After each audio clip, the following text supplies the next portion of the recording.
ক্রমান্বয়ে শিলান্যাস হবে। আজকে প্রথমে অনুষ্ঠান সম্পূর্ণ। প্রিয় দর্শক সবাইকে নমস্কার। আজকে এটা খুব খুশির দিন, সত্যি খুশির দিন। কেননা এই যে শিববাড়ি থেকে আমি ভিডিও করছি, সেই শিববাড়ি কিন্তু আজকে 5 লক্ষ টাকার চেক অনুদান দেওয়া হয়েছে বিধায়ক উন্নয়ন তহবিল থেকে। তো প্রথমে তো অনেক অনেক ধন্যবাদ এবং কৃতজ্ঞতা জ্ঞাপন করছি আমাদের সম্মানীয় বিধায়ক দলাই বিধানসভা সমষ্টির বিধায়ক সিনিয়র রঞ্জন দাস মহাশয়কে। ওনার এই যে কৃতজ্ঞতা, এই যে দান আমরা কিন্তু জীবন মনে রাখবো। আর অনেক অনেক ধন্যবাদ জানাই আমাদের সমাজের তরফ থেকে। তো আজকে একটি স্পেশাল মুভমেন্ট, এখানে স্পেশাল দিন। আজকে আমাদের প্রেসনগর যে সমাজ রয়েছে, সেই সমাজের তরফ থেকে আজকে আনন্দের মুহূর্ত আর আনন্দের দিন। আর সেই আনন্দের দিনের মুহূর্তে কিছু কিছু ছোটো কচিকাচা বাচ্চা কিন্তু একটা দামাল নৃত্য পরিবেশন করবেন এখানে। আর সেই ভিডিওটার সঙ্গে থাকবেন। আমি প্রত্যেক জেনারেশন যে শিলান্যাস থেকে উদ্বোধন থেকে শুরু করে সব ভিডিও আপনাদের সাথে আজকে শেয়ার করব।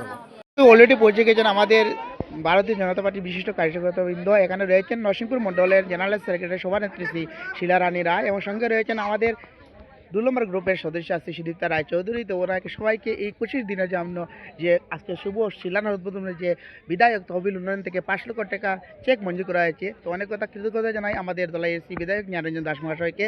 আর ওনার এই যে দান আমরা কোনোদিন জীবনে বলবো না। তো কিছুক্ষণ পরে আমরা সেই শিলান্যাস উদ্বোধন অনুষ্ঠান আরম্ভ হবে। তো আপনারা সবাই ভিডিওর সঙ্গে থাকবেন, আমি পুরো সমস্ত আপনাদের সাথে দেখাবো। এই মুহূর্তে কিন্তু পৌঁছলেন আমাদের দলাইয়ের সমষ্টির বিধায়ক, সবার প্রিয় বিধায়ক শ্রী নিরঞ্জন দাস মহাশয়। এই মুহূর্তে এসে পৌঁছলেন আমাদের প্রেসনগরে। তো এখানে কিন্তু শুভ শিলান্যাস উদ্বোধন হবে এবং এখানে ওনার আসার অপেক্ষায় ছিলেন সব জনসাধারণ। উনি সবারই প্রিয় একজন বিধায়ক। গত 1 বছর হয়েছে কিন্তু ওনার যে উন্নয়নমূলক কাজ দেখে সবই ওনার প্রিয় হয়ে গিয়েছেন এবং সবাই ওনাকে ভালোবাসতে শুরু করেছেন। এত ভালো একজন বিধায়ক এত দলাই সমষ্টির জনসাধারণ পেয়েছে। সত্যি দলাই প্রত্যেক জনসাধারণ কিন্তু গর্বিত ওনাকে নিয়ে। উনি কিন্তু প্রত্যেক সময় সবার কথা থাকেন, সবার কথা শুনেন এবং যে সময় ফোন করে না কেন উনি সবসময় সত্যি আমাদের ওনার মতো একজন বিধায়ক পেয়ে আমরা সত্যি গর্ববোধ করছি। গত 1 বছরে কিন্তু উনি যা উন্নয়নমূলক প্রকল্পের কাজ করেছেন, সত্যি তার জন্য আমরা ওনাকে অনেক অনেক কৃতজ্ঞতা জ্ঞাপন করছি। আরও কৃতজ্ঞতা জ্ঞাপন করছি যে আমাদের প্রেসনগর যে সমাজটি, সেই সমাজে একটি রিটার্নিংয়ের ওয়ালের জন্য যে 5 লক্ষ টাকা অনুদান করেছেন, তার জন্য আমরা আমাদের প্রেসনগর যে সমাজটি, সেই সমাজ থেকে কৃতজ্ঞতা এবং ওনার যাতে দীর্ঘায়ু হয় সেই কামনা ভগবানকে কাছে করব। তো সত্যি খুব একটা আনন্দের দিন আজকে। সেই আনন্দের দিনের মুহূর্তে এই গ্রাম অঞ্চলের যে মহিলা এবং পার্শ্ববর্তী অঞ্চলের যে মা বোনেরা আছেন, এখানে সবাই এসে উপস্থিত হয়েছেন শুধু নিরঞ্জন দাসের সেই বক্তব্য শোনার জন্য এতক্ষণ অপেক্ষা করেছিলেন। এই গ্রাম অঞ্চলের কিছু কচিকাচা বাচ্চা এখন একটা দামাল নৃত্য পরিবেশন করবেন, তারপরে কিন্তু সেই শুভ শিলান্যাসের বক্তব্য সবাই রাখবেন আমাদের সবার প্রিয় নেতা দলাইয়ের বিধায়ক শ্রী নিরঞ্জন দাস মহাশয়।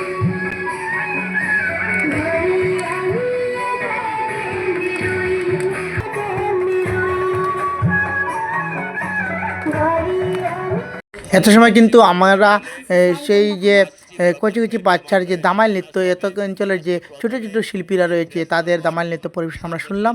এখন কিন্তু সবার একটি উদ্দেশ্য যে আমাদের এত অঞ্চলের বিধায়ক শ্রী নিরঞ্জন দাস মহাশয়ের বক্তব্য আমরা শুনবো, তার জন্য আমরা অপেক্ষা করেছি।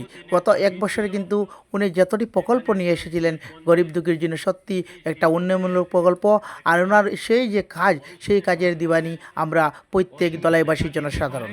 তিনি সত্যি কিন্তু দেখে দিলেন একজন এমএলএ হলে কি কি কাজ করতে হয়, কি দেখে দিলেন। ওনার মতো এমএলএ পেয়েছি আমরা, সত্যি সৌভাগ্যবান এত অঞ্চলের জনসাধারণ। তো আমরা সবারই একটি অপেক্ষা, উনি বক্তব্য শোনার অপেক্ষা। তো ওনার বক্তব্য আমরা শুনবো। আর আমি একটা কথা আপনাদেরকে বলবো, আপনারা যদি এই ফেসবুকে দেখে থাকেন এই ভিডিওটা, প্লিজ ভিডিওটাকে শেয়ার করে দিবেন যাতে আমাদের এমএলএর একটা নাম হয়। আর এত ভালো এমএলএ আমরা পেয়ে সত্যি ওনার কাজের যে প্রশংসা করবো না তা কখনো হয় না। এই যে প্রকল্প নিয়ে তিনি কিছু কথাবার্তা বলবেন, তিনি বক্তব্য দেবেন, সেই বক্তব্যগুলো আমরা শুনবো। তো ভিডিওটা সবাই কিন্তু অনুরোধ রইল সবার কাছে ভিডিওটা শেষ পর্যন্ত দেখার জন্য। আমরা যদি লক্ষ্য করি বা চিন্তা করি, আমরা দেখব যে আমাদের যে উন্নয়নটা হয়েছে, গত 10 বছরে উন্নয়ন হয়েছে। গত 10 বছরে এই উন্নয়নটা আছে। রাস্তাঘাটের উন্নয়ন বলি, আমরা মন্দিরের উন্নয়ন বলি, আমরা পানীয় জলের উন্নয়ন বলি, আমরা কারণ ঘরে ঘরে বিদ্যুৎ পৌঁছে গিয়েছে, এইসব কথাগুলো যদি আমরা চিন্তা করি তাহলে আমরা দেখব যে এই 10 বছরে পরিবর্তনটা এসেছে।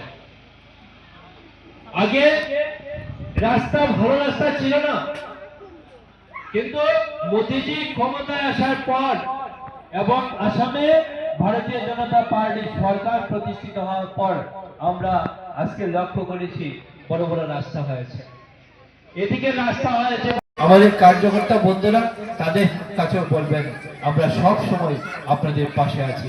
আর এই কথা বলে সবাই উনাকে আমরা আজকের দিনে স্মরণ করছি এবং ধন্যবাদ এবং কৃতজ্ঞতা জানাচ্ছি জিতেন্দ্র মালাকার মহাশয়কে।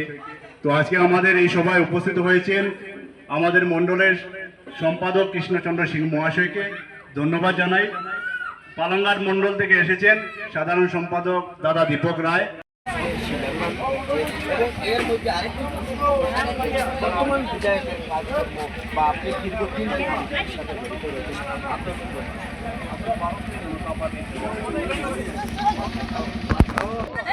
আচ্ছা একটা